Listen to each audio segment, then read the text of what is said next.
complete. Good day everyone, I am Jomel P. Abanilla from section BS3-3 and I'm going to present about the concept, theory, and other types of conflict. For the overview, we are going to talk about concepts, theories, types of conflicts which are the intrapersonal conflict, interpersonal conflict, intergroup conflict, and societal conflict. Conflict is an inherent part of human interaction. It arises when individuals, groups, or societies have incompatible goals, values, or interests. So basically, conflict is made between the disagreements of groups, people, or societies, or even parties that doesn't have the same goals, or even have difference between their point of views. Understanding the nature of conflict, its underlying theories, and its various types is crucial for navigating and resolving these disagreements effectively. So for the understanding of the nature of conflict is kailangan nating alamin kung ano yung mga theory na nag-e-explain kung paano nga ba nabuo ang isang conflict, no? And then theory will be our guide on navigating and also for resolving these disagreements effectively. Concepts about conflict. So, conflict is a complex phenomenon shaped by key concepts like power, interest, values, and communication. For example, there are two people staring at a number, which is the number 6. On the other side, the other person said that it is a number 6, and on the other side says that it's a number 9. So therefore, in the beginning, uh, they they already have a disagreement about the number because of their point of view. So conflict is made because they have the different beliefs and different goals and different points of views on one thing. Concepts. A concept is a general idea or understanding, a mental representation of a phenomenon. So, a concept is an abstract idea that serves as a foundation for more concrete principles, thoughts, and beliefs. Concepts play an important role in all aspects of cognition. Understanding the meaning of a concept is crucial when attempting to explain complex ideas or communicate technical concepts effectively.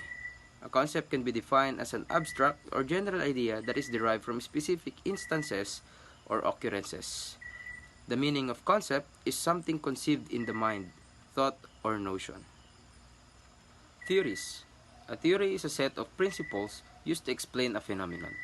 Theories provide frameworks for understanding why conflicts arise, how they develop, and how they can be resolved. So basically, a theory is a study about conflict and its phenomenon. Theories provide frameworks for understanding why do we have conflicts, how they arises, and how conflicts can be resolved. No? The purpose of a theory is to provide a framework or explanation for observed phenomena, like for example is conflict in a particular field of study. Theories are developed through a process of observation, experimentation, and analysis, and they are used to explain how and why things happen the way they do. Various theories offer frameworks for understanding and conflict. Realistic conflict theory suggests that competition for scarce resources fuels conflict. Social exchange theory emphasizes the cost and benefits individuals perceive in engaging in conflict. So, in social exchange theory, it emphasizes and explains what costs and what benefits individuals when they engage in a conflict. What do they get and what do they do to form a conflict? Symbolic interactionism highlights the role of communication in shaping conflict, emphasizing how misunderstandings and misinterpretations can escalate disagreements. So, here in symbolic interactionism, it says that communication can be a barrier in forming and arising a conflict. No? Maybe the way they talk or the way they deliver the message can lead in misunderstandings and misinterpretations that can be resulted in conflict. Now let's proceed with the types of conflict. First is intrapersonal conflict. This is the internal struggles within an individual, such as conflicting thoughts or desires. So this happens when we get to decide for ourselves whether we choose the choice number 1 or choice number 2. And for example is, we want to buy something. It is either we want it or we need it. And also, prolonged interpersonal conflict can lead to stress, anxiety, and indecision, hindering personal and professional development. It can trap individuals in a cycle of overthinking, preventing them from taking action. In extreme cases, unresolved internal conflicts can even contribute to mental health issues like depression. Next is interpersonal conflict. This is the disagreements between two or more individuals. So it is different from an interpersonal conflict because it refers to an internal conflict with yourself. While here in interpersonal conflict, it is a natural outcome of human interaction. People have different personalities, values, expectations, and attitudes toward problem solving. So like it says in theories of conflict, people have different goals, beliefs, and values. So that's why they come to an conflict or disagreement which results into a conflict. Interpersonal conflict is normal. Its common occurrence is in relationships. Anytime more than the one person is involved, there are going to be different values, opinions, and thoughts. These differences are what make people individuals. And because of these differences, it can lead to a disagreement and arise into conflict. Next is the intergroup conflict. These are the conflicts between different groups often driven by competition for resources or power. The number one example here is pagka merong mga eleksyon katulad ngayon sa barangay kung saan ay may iba't ibang partido, no? Pinag-aaway-awayan nila at sila ay nagsisiraan upang manalo lamang doon sa competition na yon at makuha ang resources at power na hinahangad nila. So, intergroup conflicts refers to any disagreement or confrontation between the members of at least two different groups. There are numerous models that attempt to explain the emergence and persistence of intergroup conflict. There are also a number of beliefs implicated in intergroup conflicts such as perceptions of superiority. Yun nga, yung gusto nilang makuha yung pwesto na gusto nila. Kaya ayun, halos nakikipag-away na sila sa kabilang partido o yung mga iba pang kandidato na gusto ring makuha yung pwesto na yon. Injustice, vulnerability, distrust, and helplessness transferred from one group to another. Intergroup has a number of aggravating factors such as group size, group composition, goal incompatibility, dependence, and structural factors. So, katulad nga nun, mga kandidato meron silang iba't ibang plataforma o goals para sa isang barangay. Kaya doon ay nagkokontrahan yung iba't ibang partido upang manalo doon sa nasabing pwesto.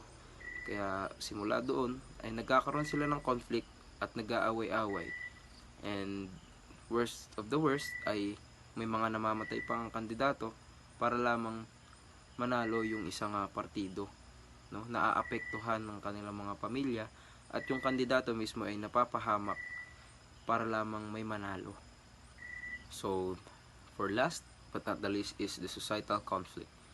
Disagreements between larger social groups such as nations or political parties.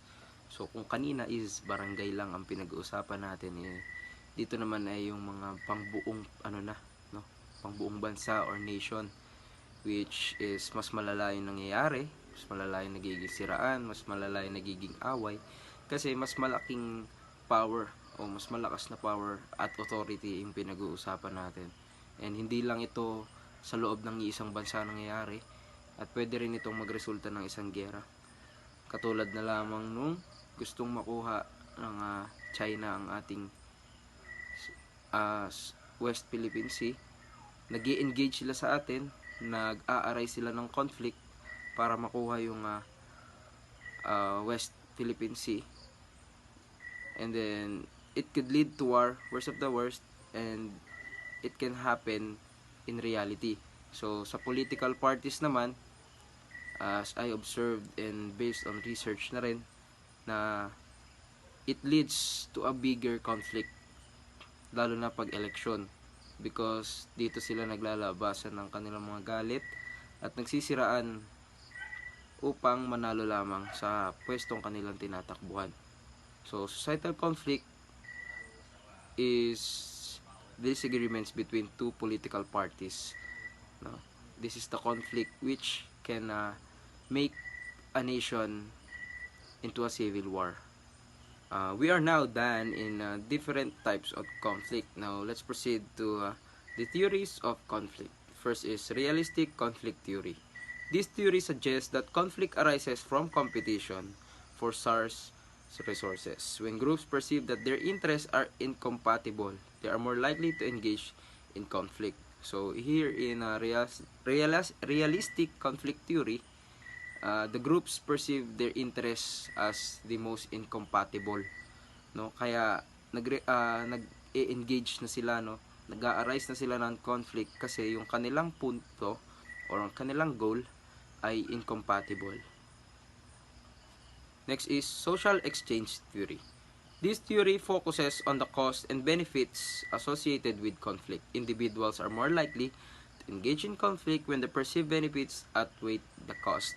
So, dito naman sa social exchange theory naman ay nakapatungkol, no, kung ano yung kanilang naging puhunan at kung ano yung mga magiging benepisyo nila kung sila ay magi-engage sa isang conflict. Katulad na nga lamang nung sa ang ating societal conflict, no, na namumuhunan sila upang tumakbo doon sa ninanais nilang pwesto. Ginagamit nila yun upang mas mag-benefits ng mas malaki, even though magkakos sila ng isang conflict or societal conflict. Next is symbolic interactionism. This theory emphasizes the role of communication in shaping and resolving conflict. Individuals' perception and interpretations of events are influenced by their social interactions, which can lead to misunderstanding and conflict.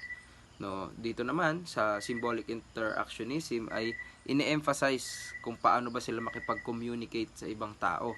Kung paano nga ba nakakaapekto yung kanilang way of speaking at saka chosen words na ginagamit na which is nagre-resolve doon sa conflict. Maybe ang kanilang tono ay hindi maganda pero ang nais nilang sabihin ay maayos naman, no? So it can lead to misunderstanding and misinterpretation, lalo na doon sa tone of voice na ginagamit nila. Mamaya doon sa pandinig ng kanilang kausap ay pagalit, which is naglilid nga doon sa misunderstanding. And worst ay nag-a-arise ng conflict at natutuloy sa isang pag-aaway, no? And last, for the theories of conflict is the conflict resolution theory. This theory focuses on strategies and techniques for resolving conflict peacefully and constructively. It emphasizes communication, negotiation, and mediation as key tools for achieving mutually acceptable outcomes. So dito sa conflict resolution theory, pinag-aaralan at ini-explain nito kung paano nga ba maayos ang isang conflict peacefully and constructively. So basically, meron ng pumapagitan doon sa dalawang party or nations na involved doon sa isang conflict. Ini-emphasize nito ang magandang communication, negotiation, at mediation bilang kanilang tool upang ma-achieve nila yung magandang outcome ng isang conflict, no? Para hindi na ito mag-lead sa isa pang mas malaking conflict, ay inaayos na nila agad ito upang mas maganda ang maging outcome ng kanilang conflict. Now, for the last part of my report, which is the conclusion, understanding the concepts, theories, and types of conflict is essential for navigating the complexities of human interaction. By gaining insight into the underlying causes and dynamics of conflict, individuals and groups can develop effective strategies for preventing, managing, and resolving disagreements constructively. So, base sa aking ini-report, no, dito sa ating mga pinag-aralang theories, types of conflict, ay pinag-aralan natin ang iba't ibang paraan upang ang conflict ay ma-resolve nila ng mas maayos, paano ba nila iiwasan, aayusin at tatapusin ang isang conflict. And that is it for my report. Hope you fully understand and enjoy my report. Thank you very much. Again, I am Jomel P. Alvanilla from BSc 3-3, and my report is about the concept, theories, and types of conflict. Thank you very much.